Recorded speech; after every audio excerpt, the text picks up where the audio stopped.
Bapak Ibu,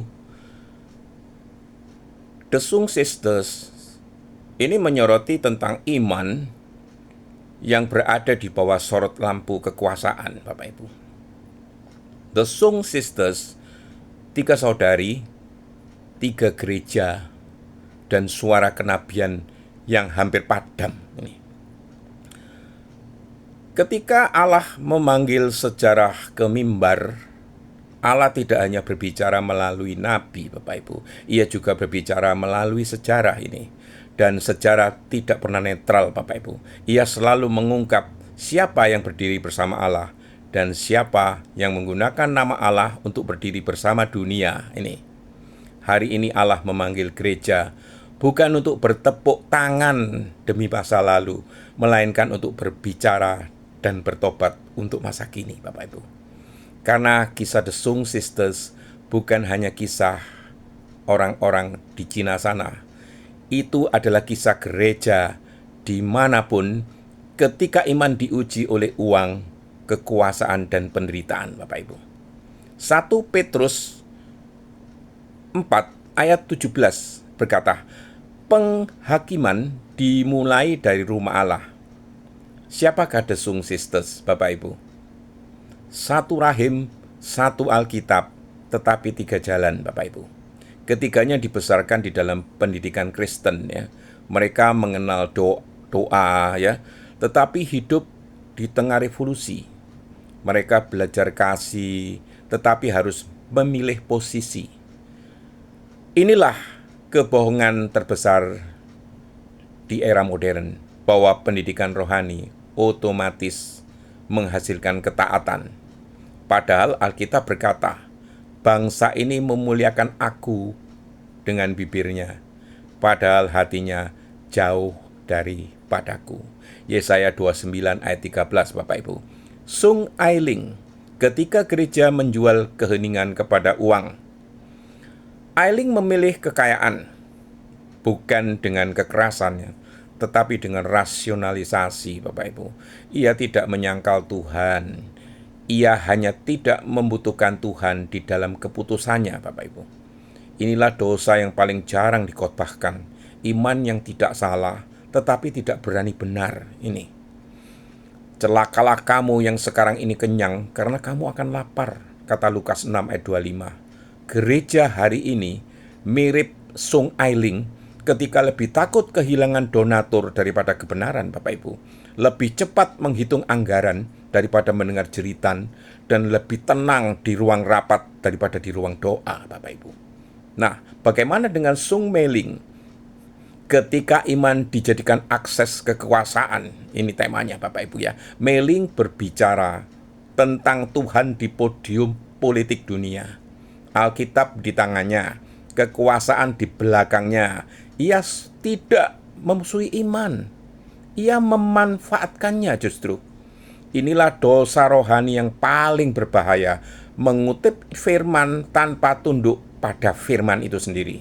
Bukan setiap orang yang berseru kepadaku, Tuhan, Tuhan, akan masuk ke dalam kerajaan sorga. Itu kata Matius 7 ayat 21, Bapak Ibu. Gereja menyerupai Meling ketika mimbar berubah menjadi panggung legitimasi, ya.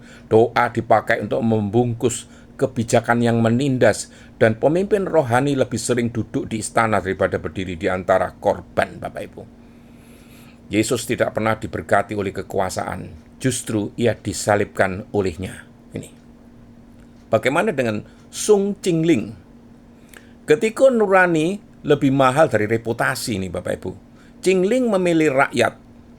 Pilihan itu membuatnya terasing dari keluarga, dicurigai gereja, dan disalahpahami oleh sejarah ini, Bapak Ibu. Ia tidak sempurna memang, namun ia bersedia menderita demi keyakinan, Bapak Ibu. Lebih baik taat kepada Allah daripada kepada manusia. Kisah Para Rasul 5 ayat 29 ini.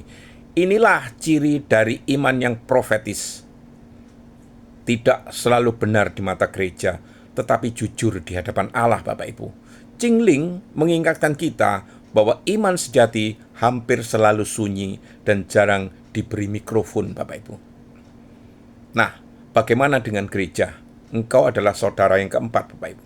Ya, 3 saudara tadi adalah 3 saudara, tapi saudara yang keempat itu adalah gereja, Bapak Ibu. Hari ini Allah bertanya kepada gereja, apakah engkau ailing, nyaman dan aman? Apakah engkau meling, fasih dan berkuasa? Atau apakah engkau berani seperti cingling membayar harga kesetiaan? Celakalah kamu apabila semua orang memuji kamu. Lukas 6 ayat 26.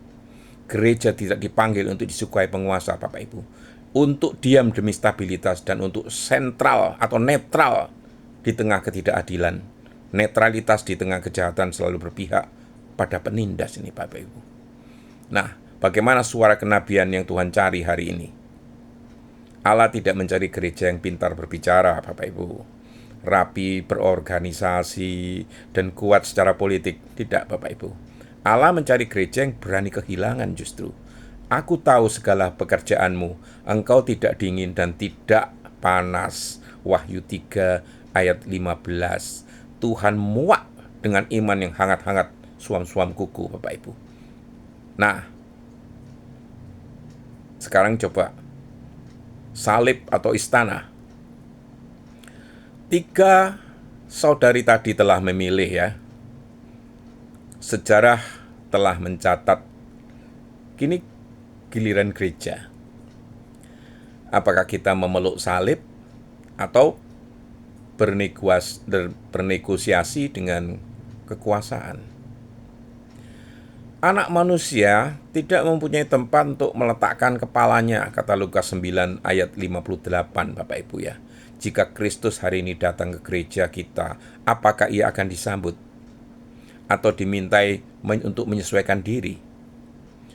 Tuhan, lepaskan gerejamu ini dari cinta akan uangnya, ketergantungan pada kuasa dan ketakutan akan kehilangan.